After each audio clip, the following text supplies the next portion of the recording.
अस्सलामुअलैकुम वरहमतुल्लाहि वबरकातुहू। नाजरीन, दुनिया के हालात जो इस तरफ, आज के दुनिया के हालात जो हो रहे हैं वो तीसरी आलमगीर जंग की तरफ बड़ी तेज़ी से बढ़ते जा रहे हैं और बड़ी बड़ी ताकतें इसका हिस्सा बनने के लिए जा रही हैं। हाल ही में ईरान के इसराइल पर हमला और इसराइल का लबनान पर हमला और लबनान का फिर इसराइल को मारना। अब इसराइल अमेरिका की मदद से लबनान में दाखिल होना चाहता है। इसराइल के लबनान पर जो हमला कर दिया, लबनान ने इसराइल को, उसके शहर हैफा को तबाह कर दिया। रूस ने बरतानिया पर एटमी हमले की तैयारी कर ली है और एक वीडियो, हमला करने की वीडियो भी एक रूस के मीडिया ने चलाकर दुनिया में दहशत फैला दी है। उधर पेंटागन के मुताबिक अमेरिका अपनी फौजें मिडिल ईस्ट में भिजवा रहा है। अमेरिका की मदद से इसराइल लबनान में ज़मीनी जंग लड़ेगा और इराक ने भी अपनी फ़ौज लबनान भेजने का ऐलान कर दिया है। उधर यमन ने भी शाम के ज़रिए इसराइल पर हमले की तैयारी कर ली है। जब शामी हुकूमत को पता चला तो वहाँ के वॉलंटियर ने इसराइल के ख़िलाफ़ उनकी हमायत का ऐलान कर दिया है। और उधर चीन ने अपने शहरी इसराइल से निकालने का ऐलान कर दिया है।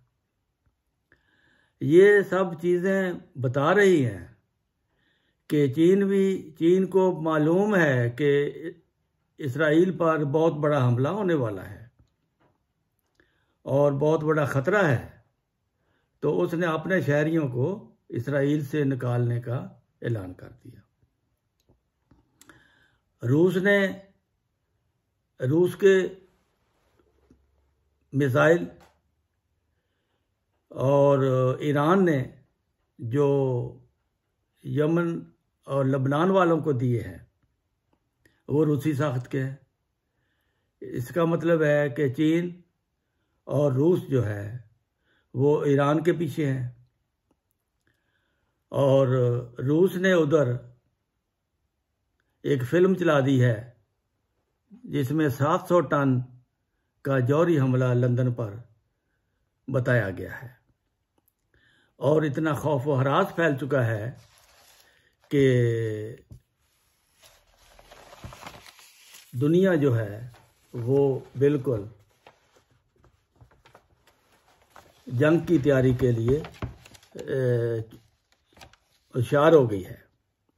ईरान ने यमन को रूसी साख्त के मिसाइल दे दिए हैं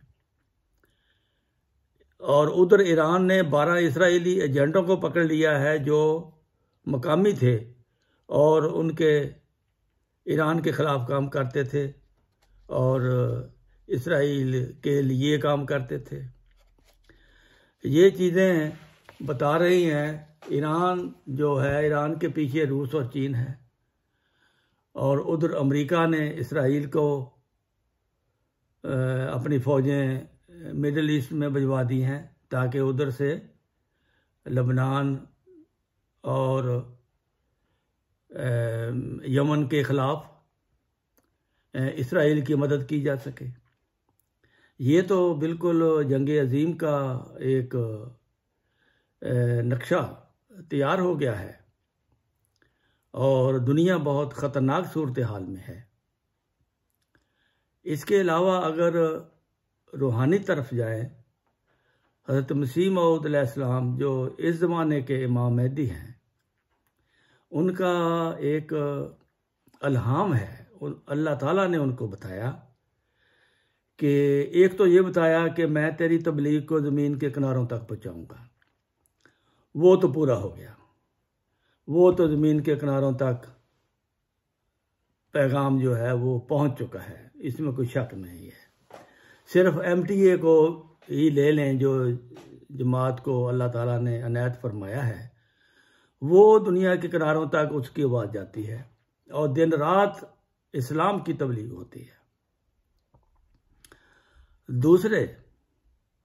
दूसरा इल्हाम ये था, मैं चमक दिखाऊंगा अपने निशान की 5 बार, यानी 5 बार मैं ऐसा निशान दिखाऊंगा जिसमें तेरी तरक्की होगी। पहला निशान 1934 में अहरार के ज़रिए दिखाया गया, वो थी तहरीक जदीद। जब अहरार ने कादियान में जलसा करके ये फाड़ मारी कि मैं कादियान की हम ईंट के ईंट बजा देंगे, उस वक़्त खलीफातुल मसीह सानी जो थे, उन्होंने तहरीक जदीद का ऐलान करके पूरी दुनिया में तबलीग करने का ऐलान कर दिया और जमात से इस गर्ज के लिए चंदा लिया। और आज उस तहरीक जदीद की वजह से दुनिया के 214 ममालिक में अहमदियत कायम हो चुकी है और दुनिया के किनारों तक उसकी तबलीग हो रही है। ये एक बहुत बड़ा निशान था। दूसरा निशान 1953 में जब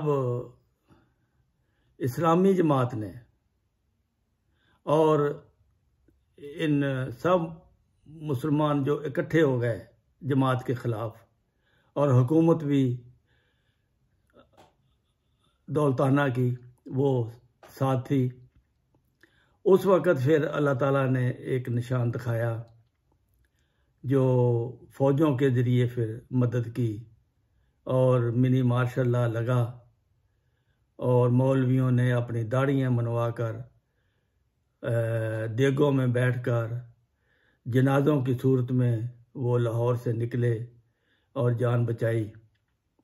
और उसके बाद अहमदियत फिर तरक्की की राह पर गामज़न हो गई। फिर 1974 में तीसरा निशान, 1974 में अल्लाह ताला ने दिखाया कि कौमी असम्बली भुट्टो जिसके सरबराह थे, उसने जमात को 72 में से अलग कर दिया, 73वीं जमात को 72 में से निकाल कर ये फ़ैसला कर दिया और बज़ाहिर उन्होंने ये कशकौल पकड़ाने की कोशिश की, लेकिन उसके नतीजे में क्या हुआ, अहमदियत ने गैर मुल्कों में बहुत तरक्की की और अहमदी जो है बाहर निकल गए और पूरी दुनिया में, अफ्रीका में, यूरोप में, ऑस्ट्रेलिया में, कनाडा में, अमेरिका में, सब जगह चले गए और उन्होंने वहाँ पे जाके तबलीग इस्लाम की और हज़ारों मस्जिदें बनाई और हज़ारों लाखों को अहमदी बनाया। ये तरक्की का एक ज़रिया बन गया। फिर 1984 में रही सही कसर ज़ियाउल हक ने निकाली और जो कुछ बचे थे पाकिस्तान में वो भी उस आर्डीनेंस के ज़रिए के वजह से उन्हें मुल्क छोड़ना पड़ा, जिसके नतीजा में जमात अहमदिया गैर ममालिक में बहुत मजबूत हो गई और तरक्की पर तरक्की करते हुए, मस्जिदें बनाते हुए, कुरान मजीद की अशायत करते हुए पूरी दुनिया में इस तरह इन्होंने पैगाम पहुँचा दिया। उसमें अफ्रीका के ममालिक भी हैं, अफ्रीका वालों की कुर्बानियाँ बहुत ज़्यादा हैं और ये 4 निशान पूरे हुए, जिसकी वजह से अल्लाह ताला ने एक अजीम शान जमात के लिए तरक्की की राह अता फरमाई और इस दौरान फिर MTA भी अता फरमाया, जिसके ज़रिए तबलीग जो है पूरी दुनिया में आसान हो गई। ये 4 निशान पूरे हो गए। अब 5वां निशान जो है वो तीसरी आलमगीर जंग है, जो अनकरीब सिरों पर मंडला रही है। किसी वक्त भी उसका धमाका हो सकता है। ये इंसानियत के लिए बहुत नुकसानदेह होगी। ये अहमदियत के दुश्मनों के लिए भी ये नुकसानदेह होगी। हर निशान में, हर इब्तला में जमात को कुछ ना कुछ तो मामूली नुकसान होता है, लेकिन फ़ायदा हज़ारों लाखों गुना ज़्यादा होता है। तो इंशाअल्लाह ताला ये निशान भी जल्द पूरा होगा और इसमें जमात के लिए ये हदायत है कि वो ये दुआएं पढ़ें, रब्बे कुल्लो शैन खादिमों का रब्बे फाफाज़नी वंसुरनी वरहमनी, और दुरूद शरीफ पढ़ें, सुभानअल्लाह व बिहम्दिही सुभानअल्लाहिल अज़ीम, अल्लाहुम्मा सल्लि अला मुहम्मद व आले मुहम्मद। और बड़ा दुरूद शरीफ जो दुरूद इब्राहिमी है वो भी पढ़ें और इसका विर्द करें। अल्लाह ताला ये जो मुसीबत आने वाली है,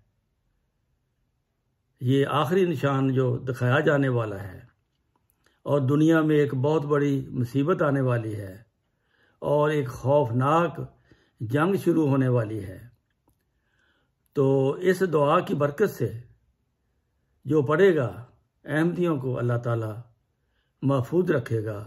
ये एक लोहे के किले में बंद होने की मिसाल है कि अल्लाह ताला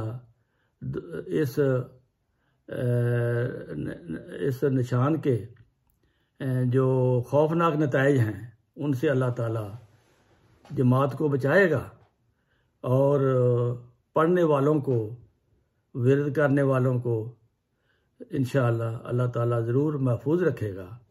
अल्लाह ताला हर अहमदी की इस मुसीबत की घड़ी में, इस आजमाइश में अल्लाह ताला अहमदियों को कामयाब करे और महफूज तरीके से ये जो वक्त है वो कामयाबी के साथ निकल जाए और इसके बाद जो जुल्म है उसका सफाया होगा और अल्लाह और उसके रसूल हज़रत रसूल करीम सल्लल्लाहु अलैहि वसल्लम का पूरी